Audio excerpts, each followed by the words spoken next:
Hello YouTube, this is Susan Bissett. Welcome back to another installment of Senior Talk. Again, this time we're going to take a walk down memory lane. If you remember, I had asked you to think of some of the earliest memories from your childhood and to talk about some of the people that you remember back when you were very, very young and they were very, very old.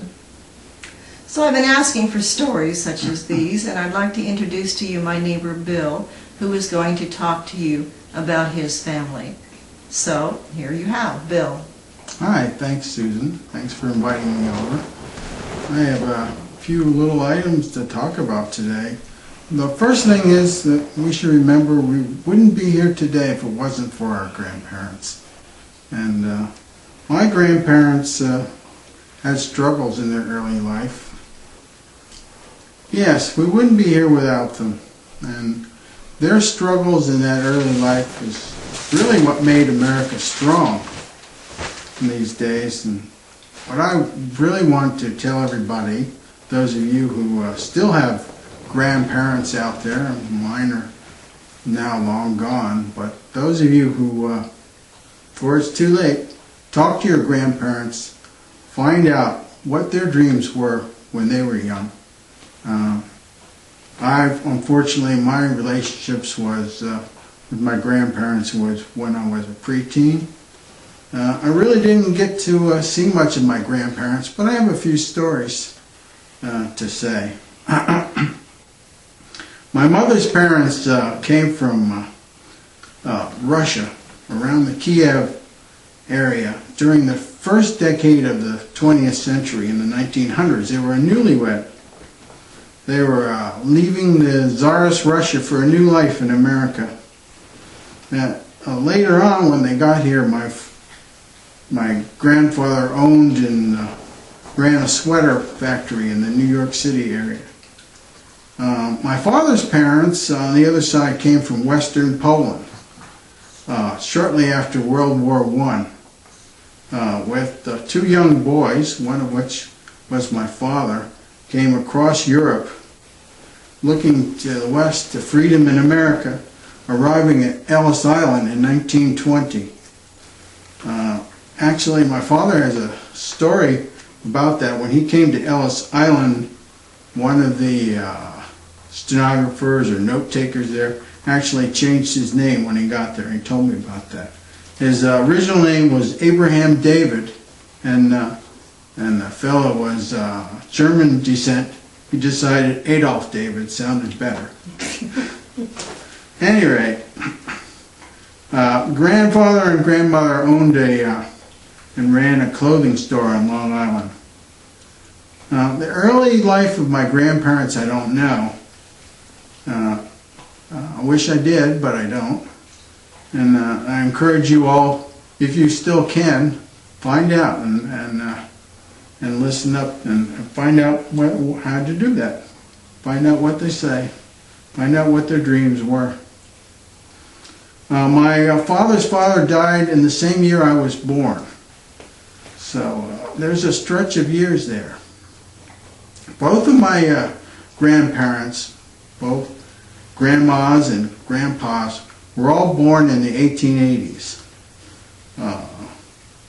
I have a few memories of visits that I made. Essentially, my father's parents were basically New World people. They adapted very quickly to America and knew what it was to become American very quickly. Like I say, there was my grandmother and grandfather ran a ladies' clothing store on Long Island, and I can remember to this day ringing the old metal cash register, ka-ching, ka-ching, and you press one button for $5 and one button for 50 cents and one button for 20, and the little thingies would come right on up on you. So one of the days, in those days, everyone spent money that was actually silver coins. And money was silver coins in that day. And a silver dollar would come in. And I thought, well, gee, this is a very neat coin, and it was from 1880, and I brought it back. And then after I worked in the store with Grandma, and I moved boxes around, and I manned the cash register, and I was having a pretty good time.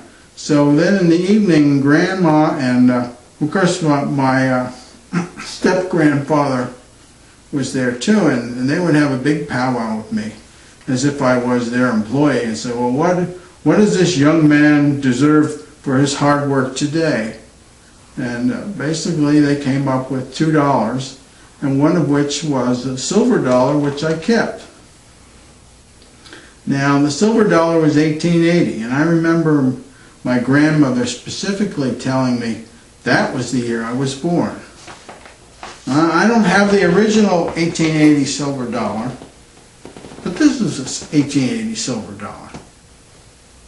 This one, this little coin right there. Real money. Sounds like real money too. Okay, that was interesting, but maybe not interesting to you. Also, when I was there, we went fishing. I remember going fishing. My father loved to go out on the boat fishing, and we would catch flounder off of the southern Long Island coast. I was 6 years old then, and this was in 1953. At that time, I was out there, and I had my life preserver, and of course they hooked the worm onto the lure and the fishing pole, and I threw it overboard, and it caught me a flounder, and boy, I was so excited about catching that flounder. So we brought the flounder home, and my grandmother, of course, in those days, you brought the flounder home, you cut it up, and you gutted it out, and you just did everything manually. And I can remember my grandmother cooking up my flounder in butter and saying, here you are. So I thought that was interesting for me, at least poignant for me, even though it may be boring to all you out there. At any rate, my mother's parents, unlike my father's parents, were very old world. Like I said, they came directly from Russia, and they really didn't assimilate quite as quickly as the others. But I had a sense of warmth that they still really, they loved me in many ways. I can remember my grandmother making bread, and if you can envision an old Russian woman pounding the bread on the table, like in an old world way, that was the way my grandmother did it. And then she baked it, and I can still remember how well it smelled.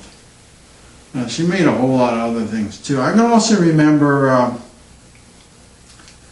sitting under a grape arbor that they had there with Grandma and Grandpa. And I loved to pull the grapes off of the grape arbor as we all sat there. And that area led out to their garden.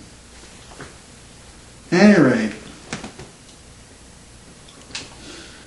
as I can say, that was the world of 1953.